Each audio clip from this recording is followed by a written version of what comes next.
Depends what Israel's going to do, but and now I understand they've totally changed. Hamas has totally changed. They want to release hostages now. Gaza को नरक बना देने की धमकी ने Israel और Hamas के बीच जंग को टालने में बड़ी भूमिका निभाई है। बंधकों की रिहाई को लेकर जो पेच फंसा था, उससे लग रहा है कि गाजा में जंग और भड़केगी, क्योंकि हमास ने बंधकों की रिहाई पर इजरायल को टका सा जवाब दे दिया है।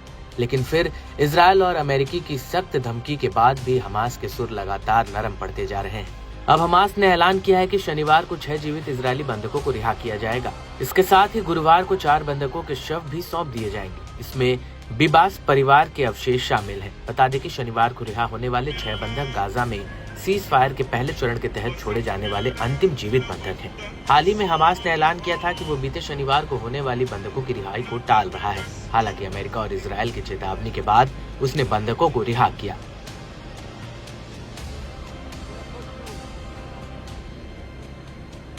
इजरायल और हमास के बीच 15 महीने तक भीषण जंग के बाद सीज फायर समझौता हुआ है। हमास और इजरायल के बीच हुई बंधकों की रिहाई के समझौते के तहत जहां एक तरफ हमास इजरायल के जीवित बंधकों को रिहा कर रहा है, तो दूसरी तरफ इजरायल भी सैकड़ों फिलिस्तीनी कैदियों को रिहा कर रहा है। हमास जिन बंधकों के शव वापस करेगा, उनमें बिबास परिवार के सदस्यों के शव भी शामिल होंगे। इसमें शीरी बिबास और उनके 2 छोटे बच्चों एरियल और कफीर शामिल हैं। इजरायल के लोगों का मानना है कि बिबास परिवार हमास के बंधकों पर किए गए क्रूर अत्याचारों का सबूत है।